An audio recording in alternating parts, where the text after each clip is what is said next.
जय हिंद दोस्तों, स्वागत है आपका हमारे YouTube चैनल में। आज के वीडियो में हम लेकर आए हैं आपके लिए हिंदी साहित्य के बहुत ही महत्वपूर्ण क्वेश्चन आंसर। तो वीडियो पूरा अवश्य देखिए। अगर आप चैनल पर पहली बार आए हैं तो चैनल को सब्सक्राइब कर लें, वीडियो को लाइक कर लें और ज़्यादा से ज़्यादा वीडियो को शेयर करें और कमेंट में बताना है कितने क्वेश्चन आपसे यहाँ पर सही बने हैं। आज का फर्स्ट क्वेश्चन है, आचार्य शुक्ल के अनुसार हिंदी साहित्य का आविर्भाव कब से माना जा सकता है। चार विकल्प आपके यहाँ पर दिए गए हैं, आंसर कमेंट में बताते जाना है।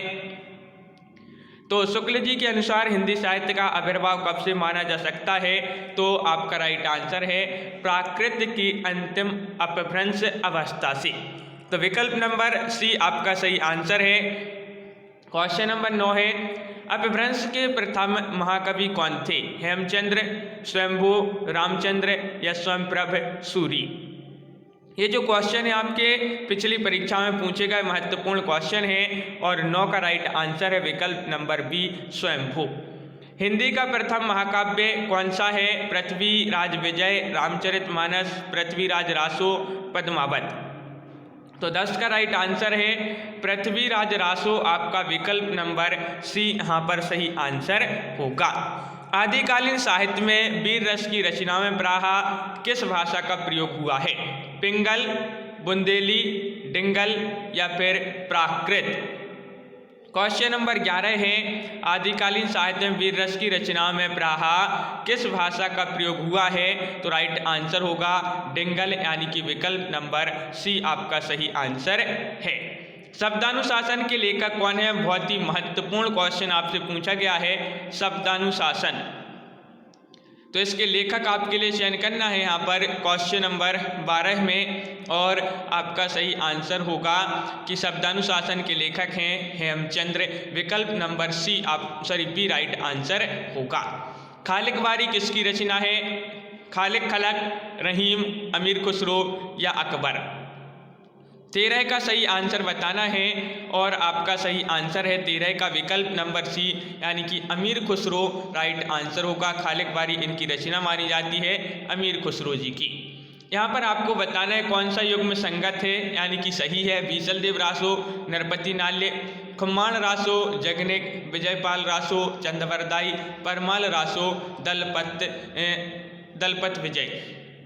कौन सा युग में संगत पूछा है, तो 14 का राइट आंसर है बीसल देव रासो, नरपति नाल्य। ये विकल्प कैसा है, सही है, संगत है। अगला क्वेश्चन देखिए, क्वेश्चन नंबर 15 है, डिंगल भाषा का संबंध किस साहित्य से है। हरियाणवी साहित्य, राजस्थानी साहित्य, अवधी साहित्य या मैथिली साहित्य। तो 15 का सही आंसर होगा आपका विकल्प नंबर बी, यानी कि राजस्थानी साहित्य से डिंगल भाषा का संबंध है। तो बी आपका यहाँ पर सही आंसर है। अगला क्वेश्चन देखिए, क्वेश्चन नंबर 16 यहाँ पर दिया गया है, क्या है तो देखिए, रासो शब्द की उत्पत्ति रसायन से किसने मानी है। ये आपको चयन करना है यहाँ पर। तो राइट आंसर है रासो शब्द की उत्पत्ति रसायन से मानी है किन्होंने। तो 16 का राइट आंसर होगा विकल्प नंबर सी, यानी कि रामचंद्र शुक्ल जी ने। आदिकालीन रचनाओं का सही अनुक्रम कौन सा होगा, यहाँ पर आपके लिए बताना है। आदिकालीन साहित्य की रचनाएं दी गई हैं यहाँ पर और सही अनुक्रम पूछा है, तो आपका सही आंसर है 17 का विकल्प नंबर आपका यहाँ पर क्या होगा, राइट आंसर 1, यानी कि भरतेश्वर बाहुबली रास, स्थूली भद्र रास, नेमी नाथ रास, संगीत रत्नाकर। अगला क्वेश्चन देखिए, पुष्पदंत किस शताब्दी के कवि हैं। कई बार ये क्वेश्चन पूछा जा चुका है आपका कि पुष्पदंत किस शताब्दी के कवि हैं। तो आपका यहाँ पर सही आंसर है 18 का विकल्प नंबर आपका सी राइट आंसर होगा, 10वीं शताब्दी सही आंसर है। रचना काल की दृष्टि से निम्नलिखित कृतियों का सही अनुक्रम बताना है। यहाँ पर एक कृतियाँ दी गई हैं, रचना काल की दृष्टि से आपको चयन करना है। तो क्वेश्चन नंबर 19 का सही आंसर है, सबसे पहले आ जाएगा आपका कुवलय माला कथा। कुवलय माला कथा, राहुल बेल, फिर उक्ति व्यक्ति प्रकरण और फिर उसके बाद है वर्ण रत्नाकर। तो इस प्रकार ये जो है इन कृतियों का सही अनुक्रम यहाँ पर दिया गया है। अगला क्वेश्चन है, निम्नलिखित कवियों को उनकी कृतियों के साथ सम्मिलित कीजिए। स्वयंभू की कृति कौन सी है। तो महत्वपूर्ण क्वेश्चन पूछा गया है। और यहाँ पर आपको सम्मिलित करना है। कूट भी दिए गए हैं आपके यहाँ पर। क्वेश्चन नंबर 20 है, महत्वपूर्ण है और आपका सही आंसर होगा। देखिए, स्वयंभू की पयंचर्यु कृति है, फिर पुष्पदंत जी की महापुराण रचना है, अब्दुल रहमान जी की संदेश रासक है और सरहपा जी की कौन सी है? तो सरहपा जी की है चर्यापद। इस प्रकार आपका बी यहाँ पर विकल्प राइट आंसर होगा। अगला क्वेश्चन देखते हैं। देखिए, यहाँ पर निम्नलिखित रचनाओं को उनके रचनाकारों के साथ यहाँ पर भी सम्मिलित करना है। ज्योतिरेश्वर ठाकुर की रचना कौन सी है? ज्योतिरेश्वर ठाकुर जी की रचना मानी जाती है वर्ण रत्नाकर। दामोदर भट्ट जी की रचना मानी जाती है कौन सी? तो दामोदर भट्ट जी की रचना मानी जाती है कौन सी? तो उक्ति व्यक्ति प्रकरण। नरपति नाल्य जी की रचना कौन सी है? तो नरपति नाल्य जी की बीसल देव रासो और रोड़ा कवि इनकी रचना मानी जाती है कौन सी? रोड़ा कवि की मानी जाती है राउलवेल। इस प्रकार जो है आपका सही आंसर होगा। अगला क्वेश्चन देखते हैं। यहाँ पर क्वेश्चन महत्वपूर्ण है कि गोरख वाणी के संपादक हैं, कौन है? ये आपको चयन करना है, चयन कीजिए। गोरख वाणी के संपादक पूछा है और आपका सही आंसर है क्वेश्चन नंबर 22 का विकल्प नंबर डी, यानी कि पीताम्बर दत्त बड़थवाल। सजन सकारे जाएंगे नैन मरेंगे रोए, उक्ति किसकी है? अमीर खुसरो, कबीर, दादू दयाल या फिर रहीम?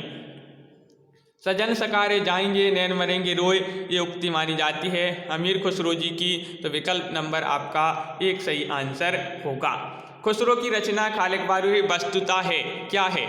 ये आपको बताना है। किसका संकलन माना जाता है? खालिक बारी जो रचना है खुसरो जी की, और ये है वस्तुता क्या? ये है फारसी हिंदी शब्दकोश। विकल्प नंबर सी राइट आंसर होगा। किस समीक्षक ने विद्यापति की पदावली को जीव और परमात्मा के संबंध का रूपक माना है? हजारी प्रसाद द्विवेदी ने, आनंद कुमार स्वामी ने, रामवृक्ष बैनीपुरी ने, शिव प्रसाद सहने। 25 का सही आंसर बताना है तो आनंद कुमार स्वामी राइट आंसर यहाँ पर होगा। हठयोग का प्रभाव निम्नलिखित कवियों में से किस पर पड़ा है? स्वयंभू या घाघ भट्टारी या फिर गोरखनाथ या अद्दहमाण? हठयोग का प्रभाव पड़ा है किस कवि पर? तो 26 का राइट आंसर है आपका विकल्प नंबर सी, यानी कि गोरखनाथ। काल के अनुसार, कालक्रम के अनुसार निम्नलिखित कृतियों का सही अनुक्रम क्या होगा? तो चयन कीजिए। ये कृतियाँ यहाँ पर दी गई हैं और यहाँ पर आपको कालक्रम के अनुसार यहाँ पर बताना है। 27 में तो राइट आंसर होगा पयंचर्यु, खुमाण रासो, बीसल देव रासो और चंदनवाला रास। इस प्रकार ये कृतियाँ का सही अनुक्रम होगा।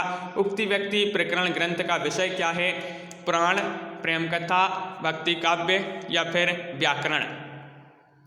तो उक्ति व्यक्ति प्रकरण ग्रंथ का विषय है क्या है? तो 28 का राइट आंसर है व्याकरण राइट आंसर होगा। 8वीं शताब्दी के कवि नहीं हैं सरहपा, हेमचंद्र, सप्रपा, स्वयंभू। ये 4 विकल्प दिए गए हैं, आपको बताना है 8वीं शताब्दी के कवि नहीं पूछा है।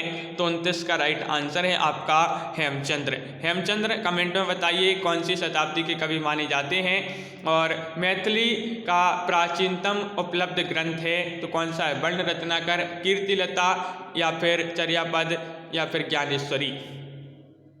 मैथिली का प्राचीनतम ग्रंथ पूछा है तो राइट आंसर है 30 का आपका विकल्प नंबर 1 वर्ण रत्नाकर। बोधगान और दोहा का संपादन किसने किया है? ये क्वेश्चन कई बार पूछा जा चुका है एग्जाम में। क्या होगा सही आंसर? बोधगान और दोहा का संपादन किया है किन्होंने? तो 31 का राइट आंसर होगा हरप्रसाद शास्त्री। विकल्प आपका डी यहाँ पर सही आंसर होगा। दोहा या दूहा किस भाषा का लोकप्रिय छंद रहा है? पाली, प्राकृत, अपभ्रंश या अवधी? दोहा या दूहा किस भाषा का लोकप्रिय छंद रहा है? तो 32 का राइट आंसर है अपभ्रंश, यानी कि विकल्प नंबर सी आपका सही आंसर होगा। अगला क्वेश्चन देख लेते हैं। महत्वपूर्ण क्वेश्चन यहाँ पर दिए गए हैं अपने। तो क्वेश्चन नंबर 33 है कि कबीर की अपेक्षा उस खुसरो का ध्यान बोलचाल की भाषा की ओर अधिक था, यह कथन किसका है? बताइए। कबीर की अपेक्षा खुसरो का ध्यान बोलचाल की भाषा की ओर अधिक था, ये कथन माना जाता है किनका? 33 का राइट आंसर होगा रामचंद्र शुक्ल जी का। अगला क्वेश्चन देख लेते हैं। क्या पूछा गया है कि संदेश डऊ सवित सविथेरव पई मई कहूणु न जाई, जे कालंगुली मुंड डऊ सो बाहड़ी समाई। इन काव्य पंक्तियों की रचनाकार कौन है? तो आपका यहाँ पर 34 का सही आंसर बताना है। तो 34 का राइट आंसर होगा अद्दहमाण। अद्दहमाण आपका राइट आंसर होगा। निम्नलिखित रचनाओं को उनकी रचनाकारों के साथ सम्मिलित करना है, ये आपको बताना है। जय व्यंग्य जस चंद्रिका, ये रचना किन की मानी जाती है? तो देखिए यहाँ पर आपको सम्मिलित करना है। क्वेश्चन नंबर 35 है, महत्वपूर्ण है। और जय व्यंग्य जस चंद्रिका मधुकर कवि की रचना है। पृथ्वीराज रासो एक इनकी रचना है, तो आपका राइट आंसर होगा चंदवरदाई। श्राविकाचार ये देवसेन जी की रचना है। और नेमिनाथ रास ये सुमति गढ़ी की रचना है। विकल्प नंबर बी आपका यहाँ पर सही आंसर होगा। प्रकाशन वर्ष के अनुसार निम्नलिखित रचनाओं का सही अनुक्रम बताना है। ये रचनाएं दी गई हैं प्रकाशन काल के अनुसार 36 में आपको चयन करना है। कौन सा विकल्प यहाँ पर सही होगा? तो आपका सही आंसर है 36 का श्राविकाचार्य, भरतेश्वर बाहुबली रास, चंदनवाला रास और रेवंतगिरी रास, ये जो है आपका सही आंसर होगा। रचना काल की दृष्टि से यहाँ पर भी आपको इन कृतियों का सही अनुक्रम बताना है। 4 विकल्प दिए गए हैं। क्वेश्चन महत्वपूर्ण है। क्वेश्चन नंबर 37 रचना काल की दृष्टि से पूछा है, तो 37 का भी विकल्प नंबर 1 राइट आंसर है। दोहा कोश, श्राविकाचार, संदेश रासक और कीर्तिलता, ये जो है आपका सही आंसर है। संत मत के अलावा शब्द यानी कि शब्द का प्रचलन और किस ग्रंथ में हुआ था? सिद्ध, जैन, नाथ या सखी संप्रदाय। ग्रंथ नहीं, यहाँ पर पंथ है, ये आपको बताना है। क्या होगा सही आंसर? संत मत के अलावा शब्द यानी कि शब्द का प्रचलन और किस पंथ में हुआ था? तो राइट आंसर है आपका 38 का विकल्प नंबर सी, नाथ पंथ राइट आंसर होगा। बिल्कुल सही। अगला क्वेश्चन देखिए, यहाँ पर पूछा गया है कि निम्नलिखित पात्रों को उनके रचनाकारों के साथ सम्मिलित करना है। क्वेश्चन नंबर 39 में, तो क्या होगा सही आंसर? 39 में चयन करना है। तो चलिए सम्मिलित कर देते हैं 39 का। तो देखिए 39 में यहाँ पर कूट आपके लिए नहीं दिख रहे होंगे। चंदा बताना है, चंदा किसका जो है पात्र मानी जाती है, किस रचना का? तो देखिए चंदा मानी जाती है किसका? तो राइट आंसर होगा चंदायन, चंदायन हो जाएगा।